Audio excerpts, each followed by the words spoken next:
know everyone has very busy lives and very busy things to do, so I want to be respectful of everyone's time. So with that, I'd like to invite Jokita Holmes from Dave & Buster's to keep the program moving.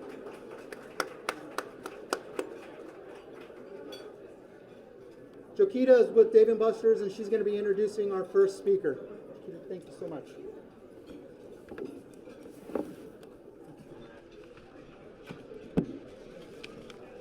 Good afternoon, everyone.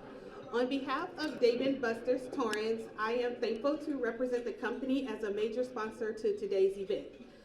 When presented with the opportunity to introduce today's first speaker, I wasn't sure if Donna was meaning to call me, so I double-checked with her twice. But once I realized I had the honor and privilege to introduce Congressman Maxine Waters, I was extremely excited. Congresswoman Maxine Waters is considered to many to be one of the most powerful women in American politics today. She has gained a reputation as a fearless and outspoken advocate for women, children, minorities, the underprivileged, and military veterans. I can personally speak to Congressman Waters' passion and support of military veterans. In 2015, Congresswoman Waters attended my mother's promotion ceremony in Los Alamitos, where my mother, Belinda Lindsay, was promoted to Chief Warrant Officer 5, the highest ranking in the Warrant Officer Corps, and the Command Chief Warrant Officer of the 63rd Regional Support. Congresswoman Waters and her husband, Sidney, was present and graciously supported the military and veterans with their undivided attention, and they stayed the entire day. Congresswoman Waters was elected in November 2016 to her 14th term in the U.S. House of Representatives with more than 70% of the vote in the 43rd Congressional District of California.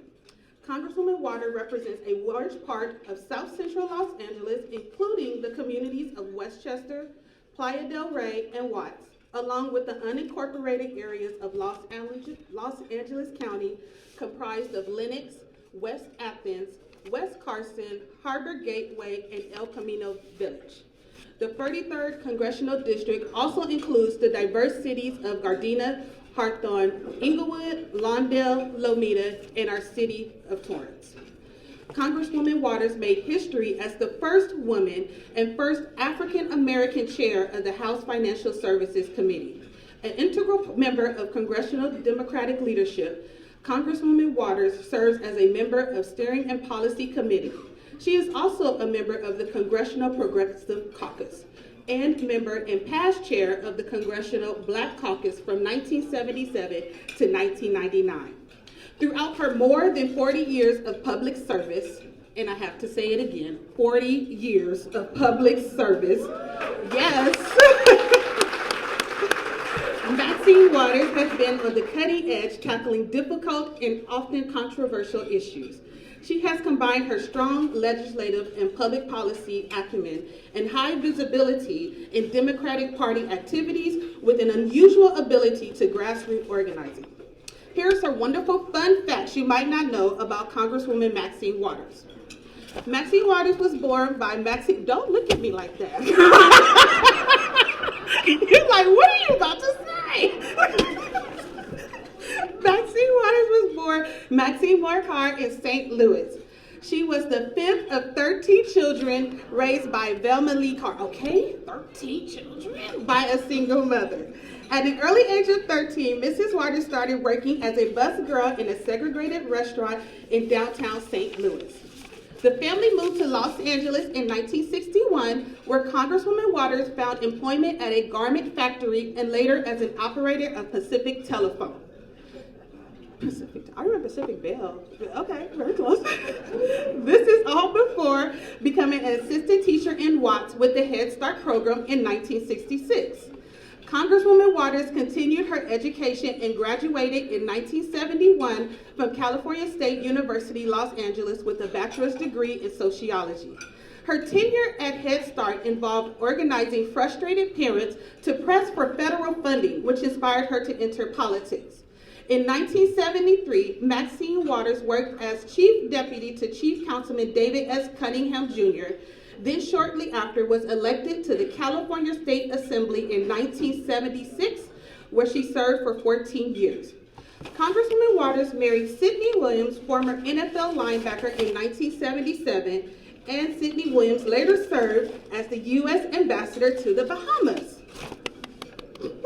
Congresswoman Waters has 2 children, Edward and Karen, and 2 grandchildren. It is with my complete honor to introduce Congresswoman Maxine Waters.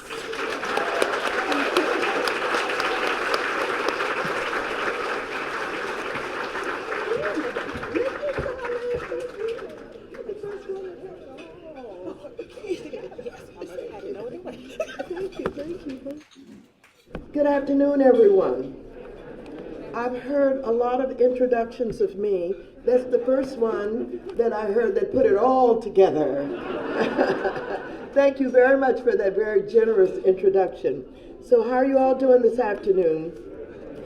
Before I share a few remarks with you, I'd like you to know that I have something on the back table called the 2019 In Review, A New Day, A New Way. This is the work that I led and the accomplishments that we had in my Financial Services Committee. And we don't get a chance to talk about what's happening on Wall Street and with financial services. The press does not carry it so well. So I'd like you to take a copy so you can see the kinds of issues that we deal with on that committee. And despite the fact that you all have calendars on your cell phones and all of that, we still put out calendars. And so I'd like you to have one of those. It's in the back table back there for you. So, how are you doing this afternoon?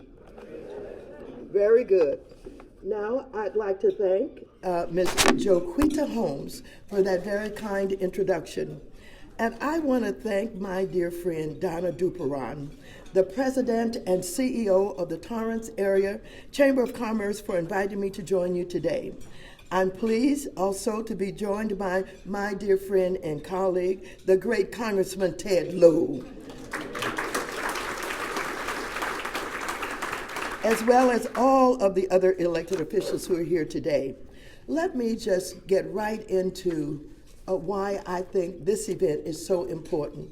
The work of the Torrance Area Chamber of Commerce remains vital to the growth and prosperity of our community, and it is sincerely appreciated. It is clear through your continued efforts to develop relationships among business people here in the city of Torrance and throughout the South Bay region that you all hold a deep appreciation for the responsibility that comes with being a central driving force for local economic growth. This is not a responsibility anyone in this room takes lightly. To ensure clear and consistent communication with local business leaders, the Torrance Area Chamber of Commerce holds monthly government affairs policy program meetings to implement an advocacy agenda which supports the broader business community. These meetings are just one of many initiatives focused on increasing collaboration and coordination among the South Bay business community and demonstrate your proud commitment to the livelihood of our friends, families, and neighbors.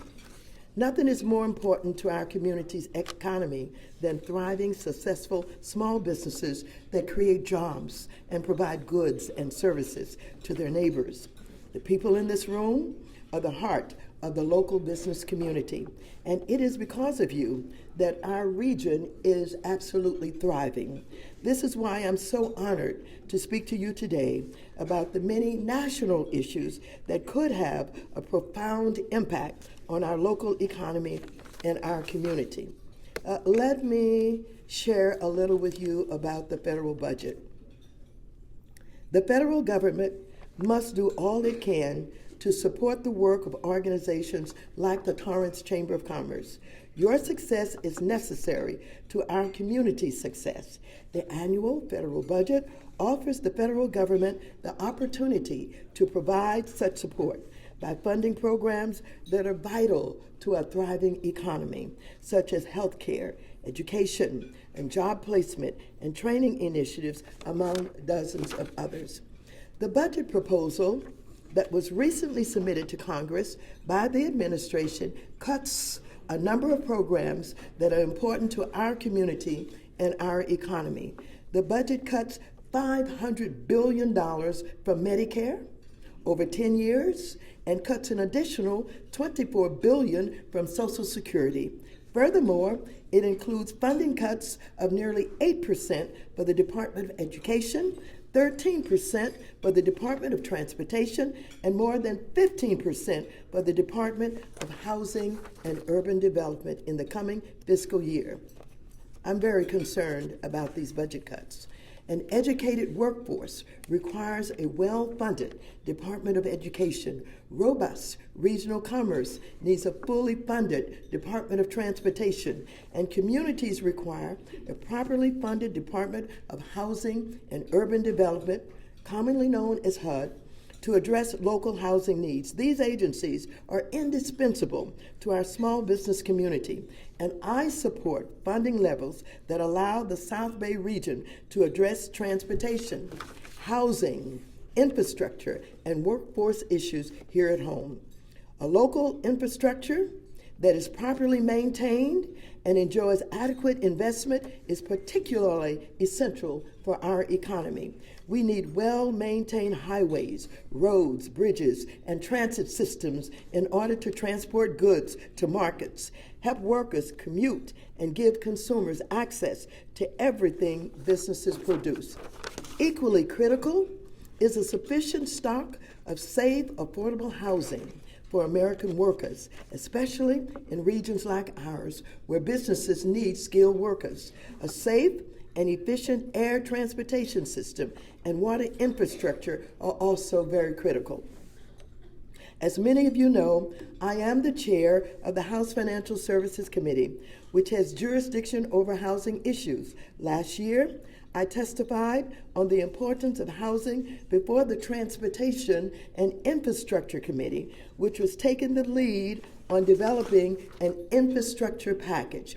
I also introduced the Housing is Infrastructure Act, which would provide over $100 billion for both the rehabilitation of aging housing and the creation of new housing infrastructure.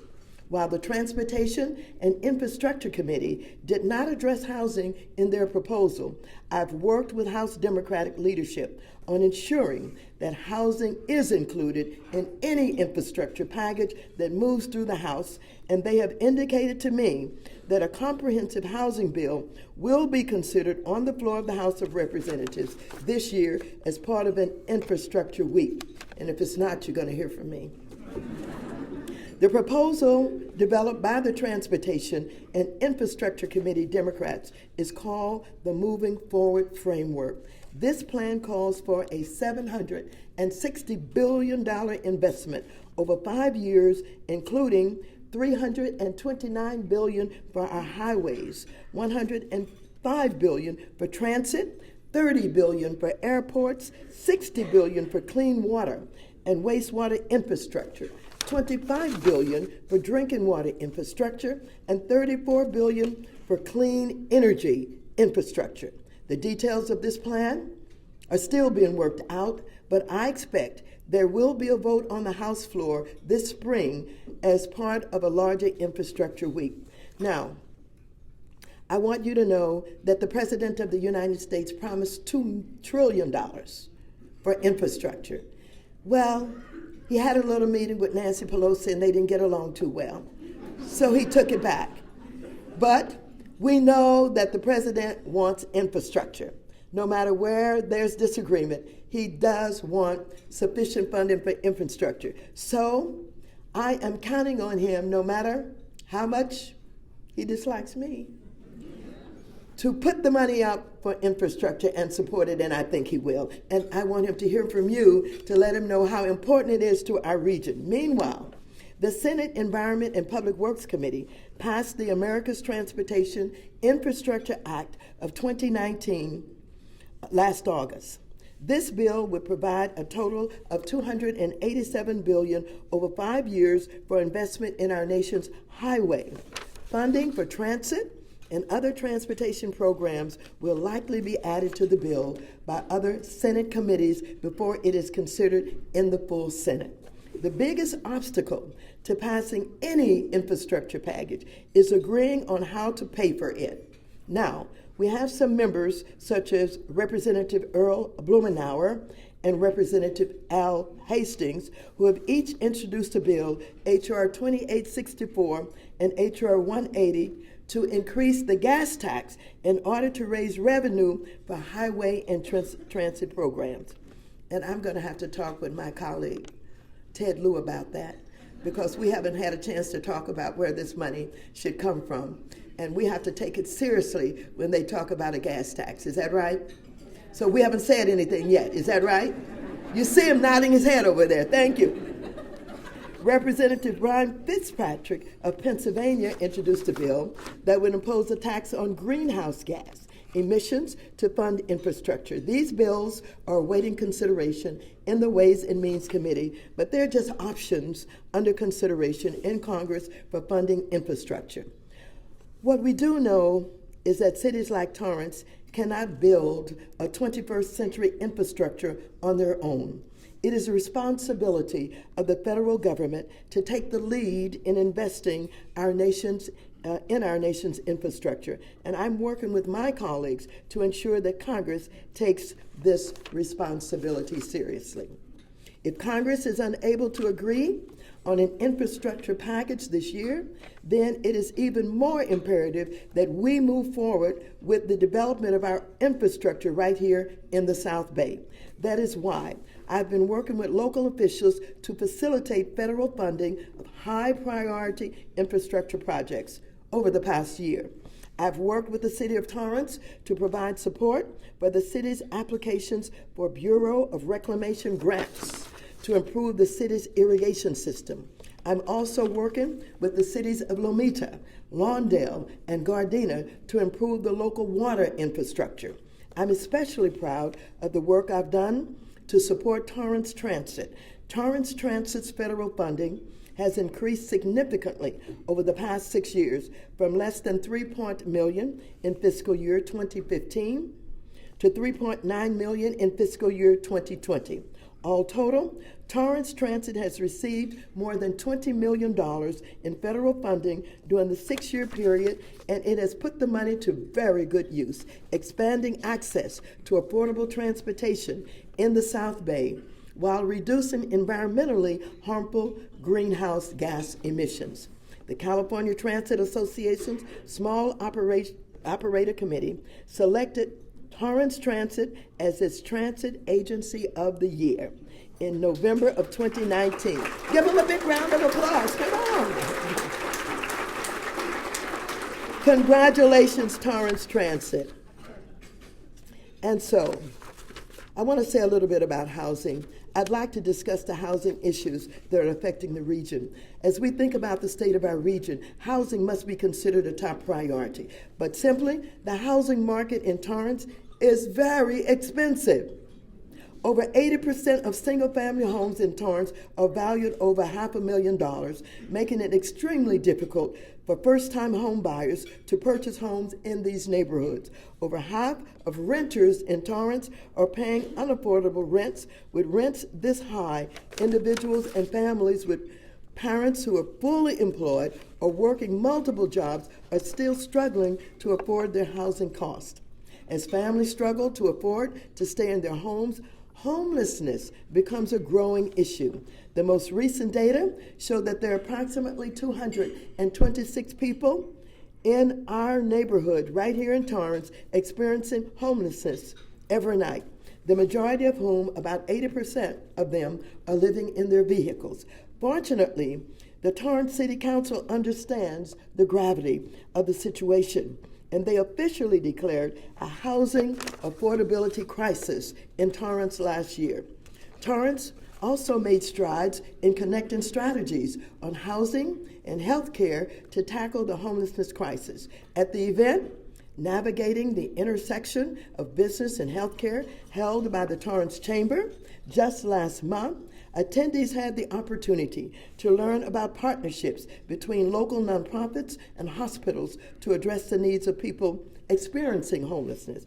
I applaud the Torrance Chamber for its efforts on these important issues. Give them another round of applause. The truth is that Torrance is not alone. There's a housing affordability crisis happening all over Los Angeles County, the state, and the country.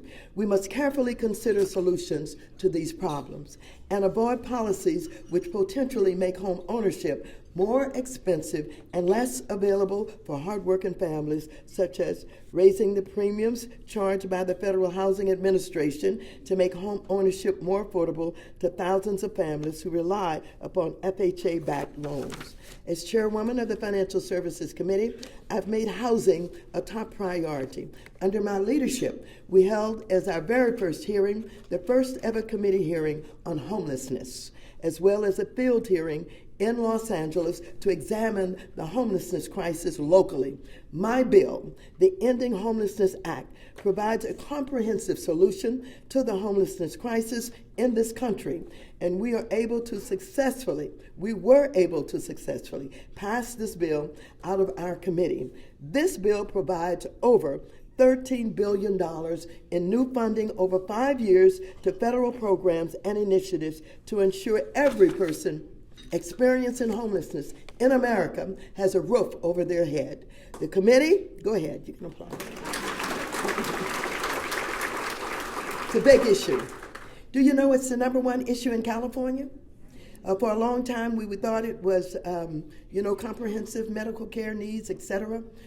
We even thought about infrastructure, but it is the #1 issue in our state. The committee also held a hearing on the importance of investing in our housing infrastructure, which focused on my bill, the Housing is Infrastructure Act, which I mentioned previously. And that would provide $100 billion for both the rehabilitation of aging housing and the creation of new housing infrastructure.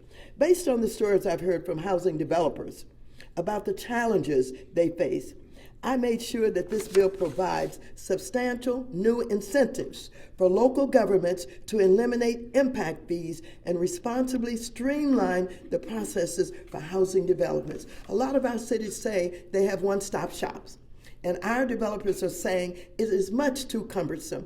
In addition, not being able to get through the bureaucracy, they're telling me that there are some cities who are saying in order to develop those units you want to develop, you've got to move the fire hydrant. You've got to create some more electricity poles. They're adding to the cost of building affordable housing. It's happening all over the country. So local governments have to play a very high part in what we're going to do to make sure that we can attract developers who want to build affordable housing, and we can eliminate all of the bureaucracy that they have been faced with so that we can get it done. You think we can do that in Torrance?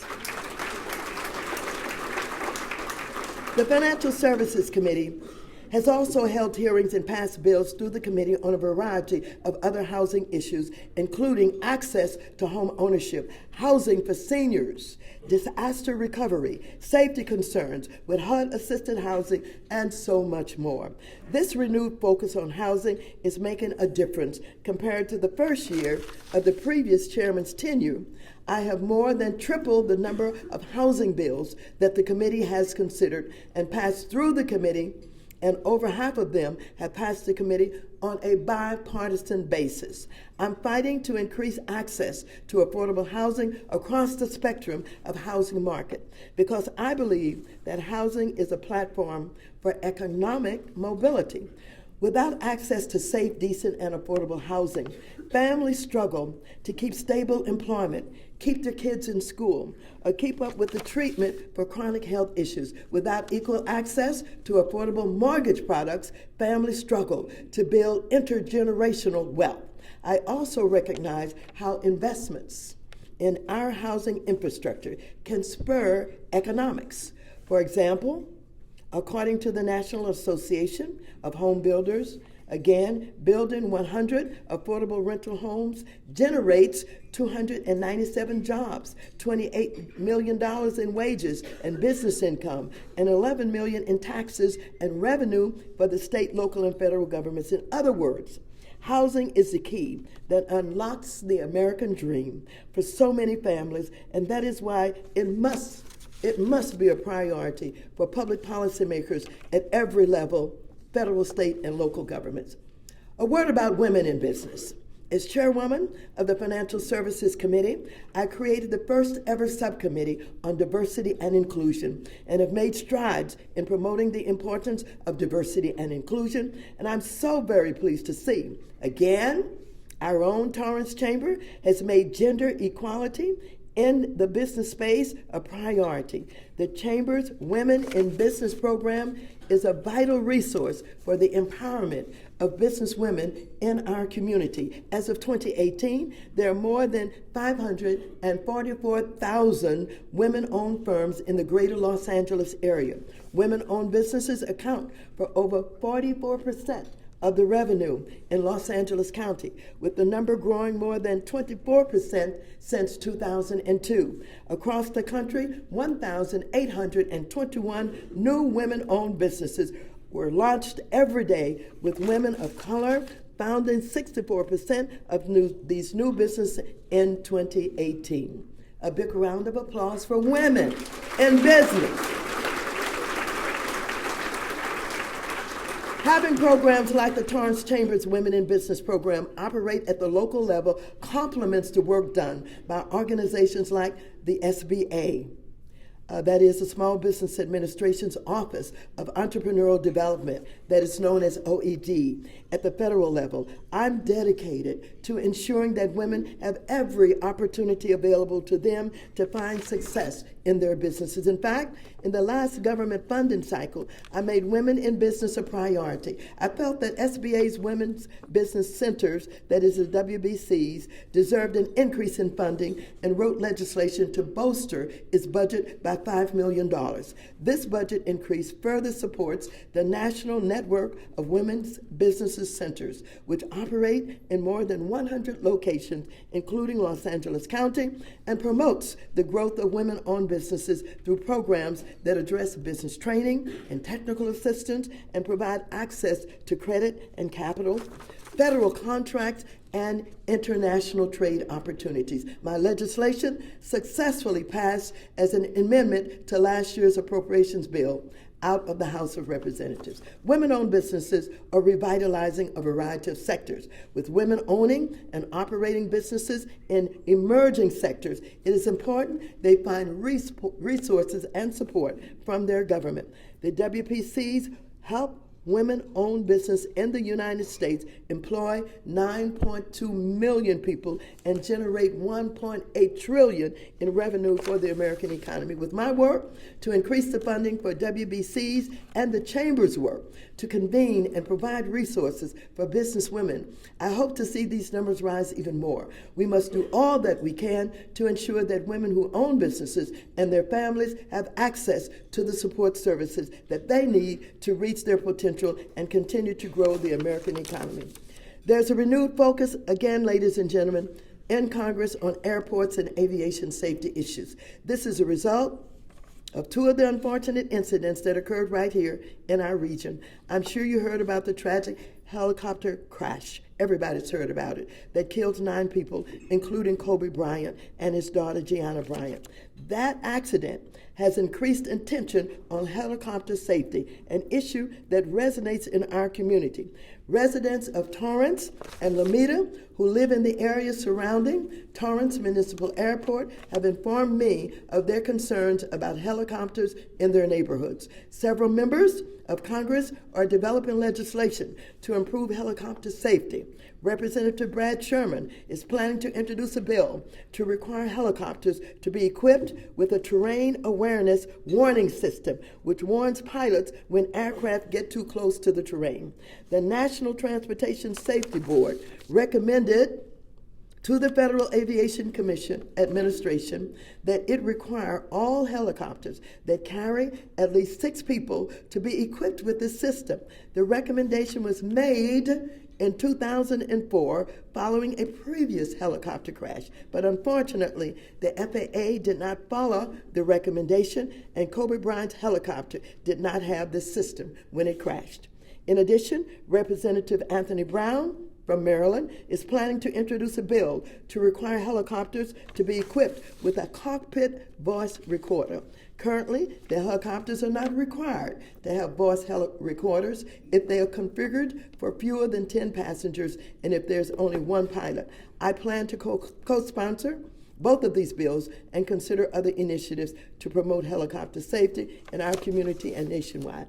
I'm not going to talk a lot about the Delta flight, but I know some of you heard about what happened. The Delta Flight 89 fuel dump has also focused renewed attention on aviation safety. Delta Flight 89 had just departed from LAX on January 14 en route to Shanghai, China.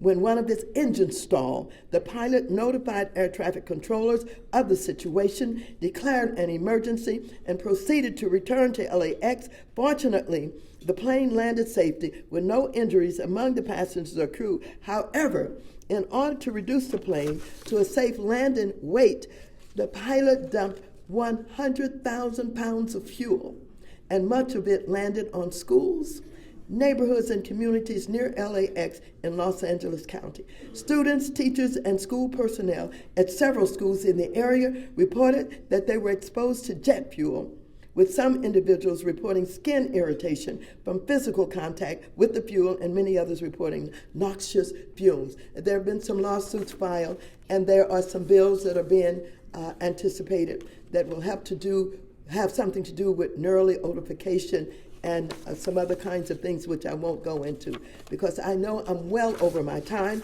I knew I would be, but I could not help but share all of this information with you.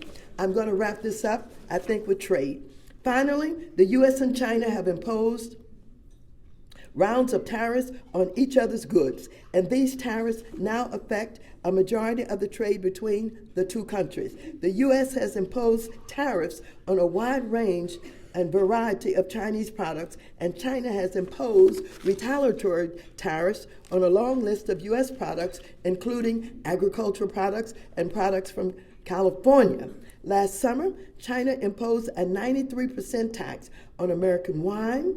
Exports of California wines to China reportedly dropped about 20% by volume compared to the previous year. China also imposed a 50% tariff on almonds, and according to the Almond Board of California, exports to China dropped by about 1/3. I'm not going to go into all of the other. I just want to give you an idea about how important it is for us to have good trade relationships. And I want you to know that to the degree that these break up, these fall apart, and we don't have good relations, it's going to create the cost of goods and services to all of us. And if this continues, I don't know where it's going to end. Having said all of that, I'm going to discontinue these remarks. There's a lot more, but I know I'm well over my time. But let me just say this. It's a difficult time in Washington, D.C. And many people have questions that we don't have answers to. But I know this. I know that there is a Constitution. I do know that we live in a democracy. And I do know that everybody must respect the Constitution and be concerned about the safety of our democracy. And when you see anyone at the local, state, or federal level who defy the Constitution, who ignore the Constitution, who refuse to stand up for our democracy, you better be concerned, because that means that our freedoms may be compromised. And we, as a strong nation, must not allow anybody to take us backwards. We have to move forward. Thank you very much.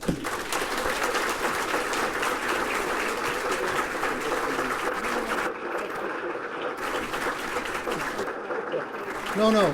Oh, wonderful words, strong words at the end. Appreciate everything.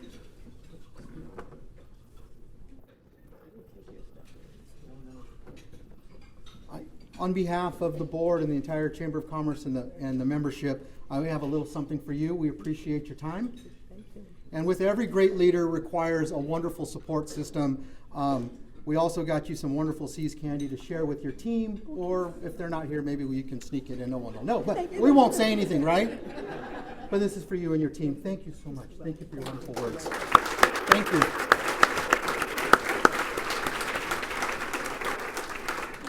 Those were powerful words. We appreciate your time. We appreciate your wisdom. Next, I would like to invite Serena Giselle from Kaiser Permanente to introduce our next speaker.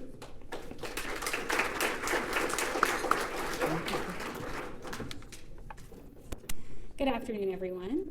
It's my great pleasure to introduce Congressman Ted Lieu, who represents California's 33rd Congressional District in the U.S. House of Representatives. Representative Lieu is serving his third term in Congress and currently sits on the House Judiciary and Foreign Affairs Committees. He was also elected by his Democratic colleagues to serve as co-chair of the Democratic Policy and Communications Committee. Congressman Lieu is a former active duty officer in the U.S. Air Force and currently serves as a colonel in the reserves, stationed at the Los Angeles Air Force Base.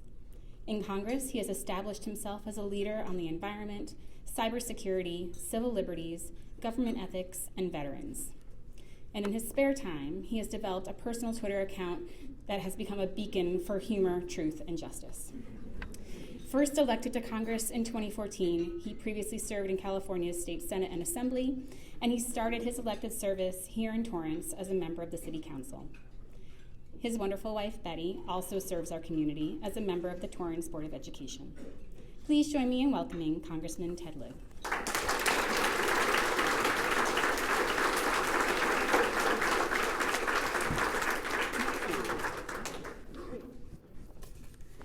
Good afternoon. And thank you, Serena, for that wonderful introduction.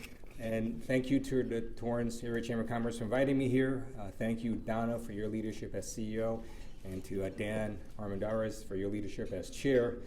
I also want to give a shout out to my amazing colleague, Maxine Waters. She has been a leader for so long, and she's done so much justice for America. And as chair of Financial Services, you can clap.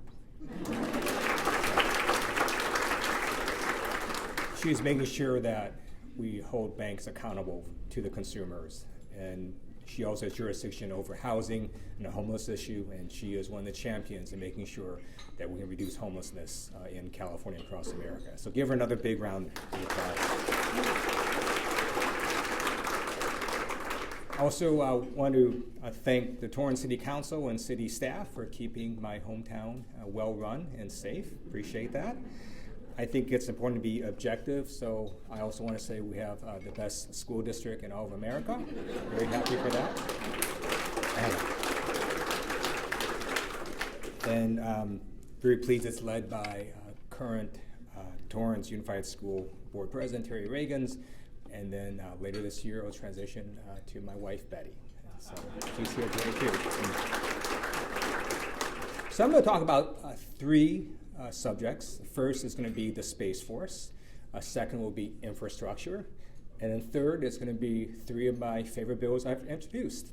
And they will be on homelessness, city and state diplomacy, and cybersecurity. So before I do that, I just want to give you a general picture of Washington, D.C., what it's like. So if you were just to watch television, you would think that we fight a lot. And before I went into Congress, I thought, oh, they just fight a lot. Now that I'm in Congress, it's true we do fight a lot. It's also true we get a lot of things done that you won't know unless you watch C-SPAN 24 hours a day, which I don't advise you to do. But if you were to watch that, you would see we have actually had one of the most productive House sessions in modern U.S. history. We passed over 400 bills to the U.S. Senate. Over 275 of them are bipartisan. Many of them are stuck on Senator Mitch McConnell's desk.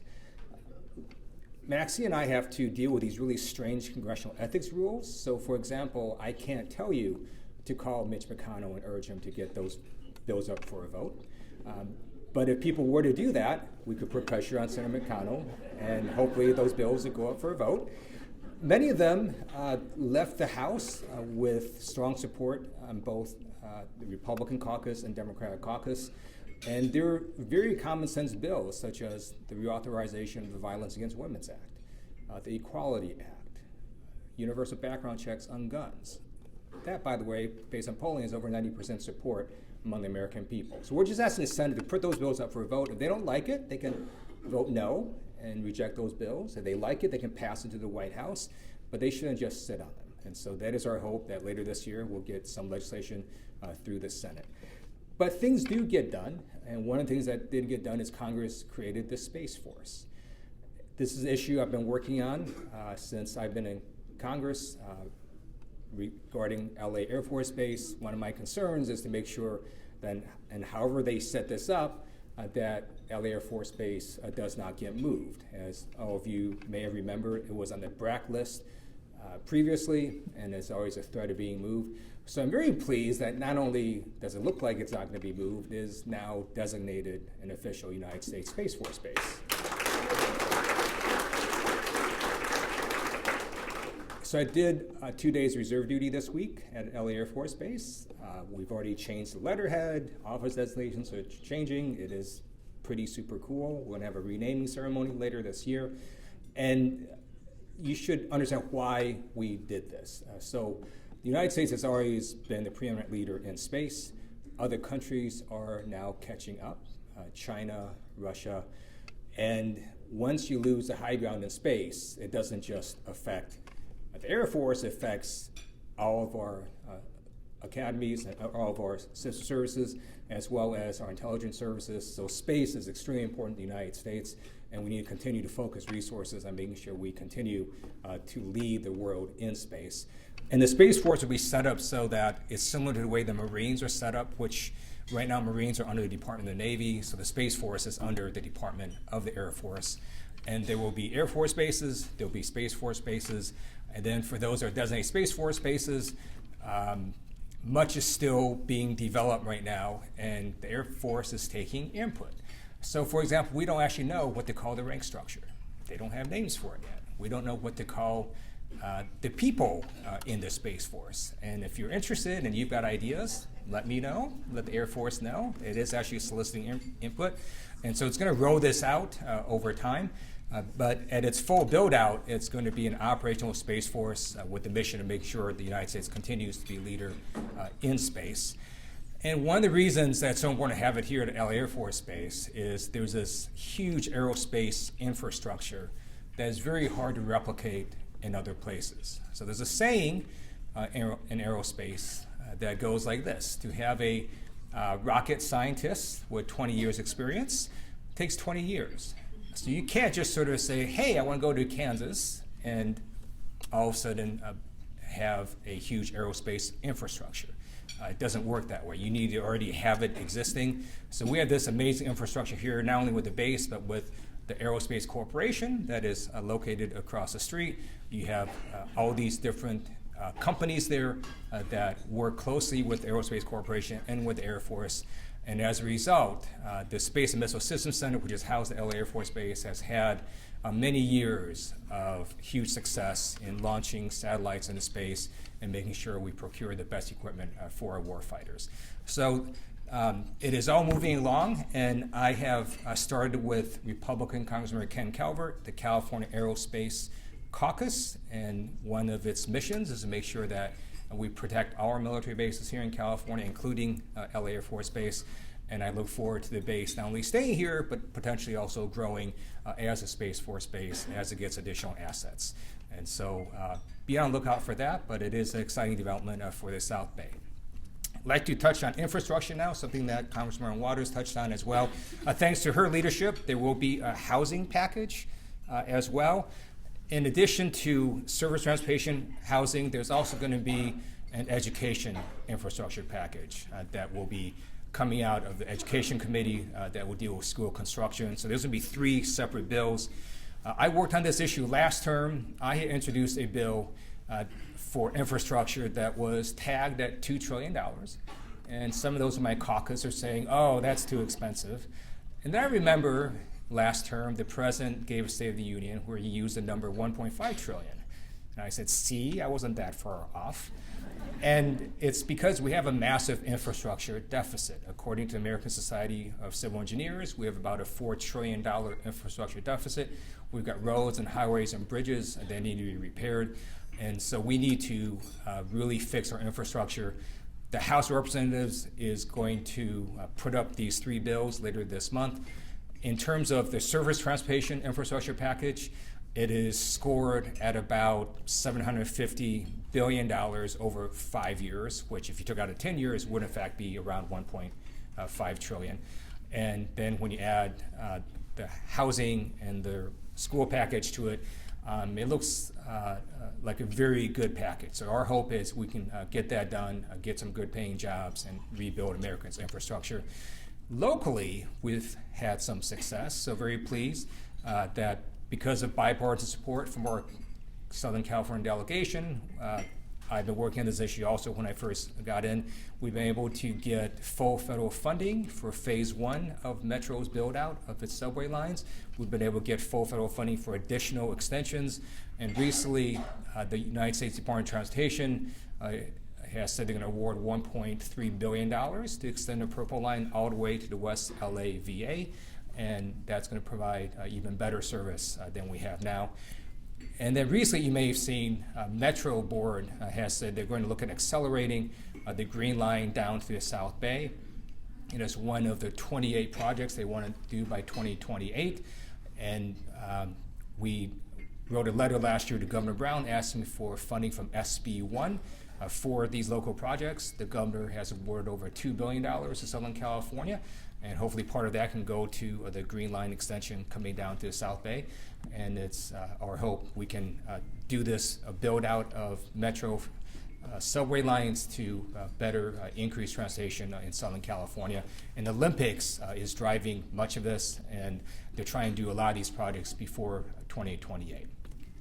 So now I'd like to talk about 3 of my favorite bills. First one deals with homelessness. It is a crisis in California and in some other states. California statewide had a massive spike in homelessness. Traditionally, the federal government has had jurisdiction over veterans who happen to be homeless. And if you look at the numbers among veterans who are homeless, that number has actually remained relatively stable. It has actually dropped a little bit. And it's because the federal government has this amazing HUD-VASH voucher program. It has 2 parts to it. The HUD part provides housing. The VASH part provides services to the veteran, so we can make sure that after they get housing, they can get these services, so eventually they can transition out of homelessness. In addition, we have the West LA VA in my district, the largest VA in the nation. One of the first bills that got signed into law was a bill to revitalize that VA at its full build out. It's going to have, under its master plan, over 1,200 units for housing homeless veterans. Building 209 has already been renovated and it's up and running. This year, 3 additional buildings will break ground. In about a month or so, temporary bridge shelter housing will also open. They'll house about 100 homeless veterans. So things are moving at the West LA VA, and I've introduced 2 additional pieces of legislation to help that VA, which, by the way, services all of the South Bay as well. One is there are these fraud suits that we have been winning for people that have been defrauding West LA VA. And this legislation says any monies recovered from those lawsuits will go back to West LA VA instead of the General Treasury to help the veterans there. And second, there are easements that the West LA VA will be giving to agencies like Metro and other places to, for example, run the subway line in. And this says any monies that the West LA VA gets from that easement will also come right back to the West LA VA instead of to the General Treasury to help their veterans here in the South Bay as well as there. And so hopefully we can get those 2 bills signed into law. In addition, my view is just because the federal government has only been focused on veterans who happen to be homeless doesn't mean that it always has to be that way. So I've introduced legislation with Senator Feinstein that will give nearly $5 billion over 4 years to local cities and counties to deal with homelessness for the entire population. Maxine Waters has an amazing comprehensive bill that will deal with all of homelessness, and this is an issue we've been raising with the Speaker to try to get legislation on the House floor that's going to address homelessness, because it's continuing not only to be a problem in California, but other places are starting to experience it as well. And you may wonder, why is it that we had this spike in homelessness, even though the economy in California has gotten better? By the way, we're now the 5th largest economy in the world. And it's this interesting phenomenon that happens that as the economy gets better, what happens is people start getting displaced. And so folks who were barely hanging on end up not hanging on any longer because the rents start rising because the economy gets better. People can pay higher rent, they can pay for higher housing. And so those folks that cannot do that end up going homeless. We had a meeting, actually Maxine and I, with Mayor Garcetti last year, and he said there is a shockingly high number of people who are homeless and who work. There are a shockingly high number of people who are homeless and live in their cars. I'm sorry, who work and live in their cars. And so you have this phenomenon where you have a lot of these people now who can no longer afford the rent, and when there's no affordable housing, their only option is to go homeless. And that's something we all have to work on at the city, state, and county level to make sure that we can address this problem.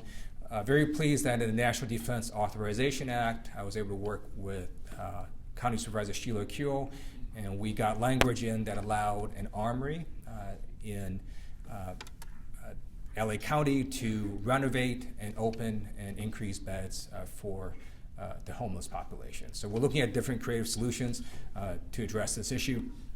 Second piece of legislation I've introduced is the City and State Diplomacy Act. So every passing year, we get more interconnected with other countries in the world, and a lot of this interconnectedness happens at the local level. So you've got local chambers of commerce that visit other countries. You've got exchanges between local cities and cities in other countries. And what this bill would do is assign foreign service officers in the State Department to help local cities, and it would also create an entire office in the State Department to help local cities and counties interact with other countries and to help assist them in these exchanges, in this kind of people-to-people diplomacy that happens all the time across America. And that has bipartisan support. It was introduced with Congressman Joe Wilson of South Carolina. I'm on the Foreign Affairs Committee, so it's going to go through that committee, and we're very hopeful we can get that passed into law. And then finally, I'm going to talk about legislation I have with Senator Ed Markey of Massachusetts. It is called the Cyber Shield Act, and it has to deal with protecting consumers in terms of cybersecurity. So if you were to walk into Target, and let's say you bought a lamp and brought it home, you wouldn't expect that lamp to blow up. The reason you don't expect that is because that lamp has gone through a whole bunch of different certifications. And if you look at those boxes, you might see, for example, a little circle with a UL in it for Underwriters Laboratory. And that is a voluntary certification. And what happens is the manufacturer sends it to Underwriters Laboratory, they test it and make sure it doesn't blow up. And what Target has learned is, okay, if I sell this product that has a certification, they tend not to blow up, consumers are happy, they don't get mad at Target. The manufacturers know, hey, if I get this certification, retailers like Target will buy it from me, and we don't get sued from consumers who are unhappy if our product blows up. In terms of cybersecurity, there's nothing like that out there. So you can, for example, go to Best Buy, and there are these different webcams, and there might be one that's priced $5 less, and you might purchase that one, and it could have zero cybersecurity protection, which means hackers could take control of it and watch you.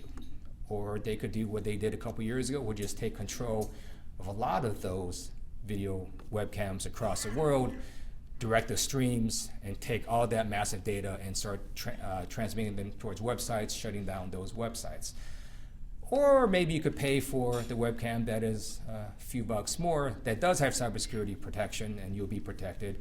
But it's really hard for consumers to know that. So what our legislation would do is do something similar to Underwriters Laboratory, or to have a voluntary certification process where manufacturers can go and get their product certified, and then there'll be this little cyber shield on it, so you know, hey, if you buy this webcam with the cyber shield, less likely a hacker takes it and watches you with it. So that legislation has been introduced, and it's our hope that we can get bipartisan support. I recently spoke about the legislation. I was invited to speak about it at the American Enterprise Institute, which is generally a free market type think tank, and so it's our hope we can get bipartisan support for this legislation, because there's really in cybersecurity no such thing, right, as a Republican cybersecurity offense or democratic cybersecurity defense. It's just cybersecurity, and you just want to make sure that we can enhance and make sure we protect everybody's cybersecurity. So let me conclude with one last issue, and it's about the U.S. Census. On March 12th, letters from the U.S. Census are going to go out to pretty much everyone in America with a mailing address, and it's going to tell you to fill out the census. You can do it in three ways. You can do it online, you could mail in a physical form, or you could do it by telephone. It'll take you approximately 60 seconds, according to the census. It's very quick, very easy to fill out, and it's extremely important you do that. Estimates are that for every person not counted, the local jurisdictions lose $2,000 per person per year in terms of federal funding, which if you take that over 10 years, it's $20,000 per person. And you can just imagine if hundreds of thousands or millions of people are undercounted in California, that is a whopping amount of money that we will lose that goes to school lunch programs, to schools, to cities, and on and on. And some things you know about the U.S. Census: disclosure of any information from the census in any inappropriate manner will subject the people disclosing it to prison. It is extremely well taken care of, the data. It is something the census has been doing decade after decade after decade. They are very aware of potentials for hacks, so they've been doing everything they can to stop hacking, and they're also under very strict laws and regulations not to share the data with anyone else. So it's perfectly safe to give the data to U.S. Census, and they're doing it online for the first time this year. It has advantages and disadvantages, but one of the things that's going to happen is the census is also going to put up a map of every census tract. It will be updated fairly frequently, and you can look at that, and cities and school districts will know, for example, that, hey, maybe in North Torrance in this census tract, a lot less people are filling it out. So if you know that, then you can devote resources to that particular census tract and try to get people to fill their form out. So there's going to be tools available that allow local cities and jurisdictions and school districts and counties to try to get the best count that we can. So in addition to affecting federal funding, if there's an undercount, it could also affect congressional districts. If there's a huge undercount, California could lose 2 congressional seats. If there's a moderate undercount, California could lose 1 congressional seat. If we're spectacular and we do really well, we could be okay. So hopefully all of you will not only fill out the census, but encourage other people to do it as well. And so with that, I want to thank you for having me here, and look forward to working with all of you.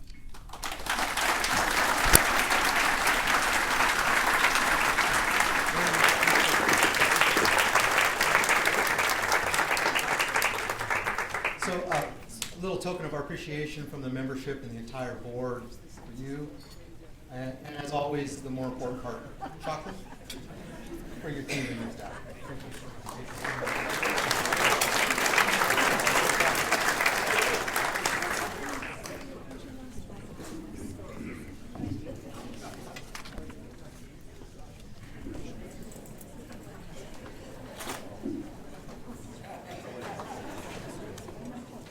So with that, just a few final thank yous. I'd like to give a final thanks to Congressman Waters and Congressman Liu. Thank you so much for a precious resource. I'd like to thank all the chamber champions and all the distinguished and supporting sponsors. I'll read them all. American Honda, Dave & Buster's, Kaiser Permanente, Daily Breeze, Continental Development Corporation, California State University Dominguez Hills, Dignity Health Sports Park, Doubletree by Hilton Torrance South Bay, Connecta Federal Credit Union, Metropolitan Water District of Southern California, Pelican Products, Southern California Edison, Southern California Gas, Torrance Refinery Company, Torrance Memorial Medical Center, UCLA Health. Give all of our sponsors a big round of applause. I'd like to also just a special thank you to Linda Amato with the DoubleTree and her team. Thank you so much for the wonderful event. Also, I built City Cable for covering the event. The entire Torrance Area Chamber of Commerce staff for doing an amazing job as always. And before I would adjourn, I would just like to ask all the past chairs, please come up here really quickly. We'd like to get a couple quick pictures. And with that, everyone, have a wonderful day. Thank you for attending.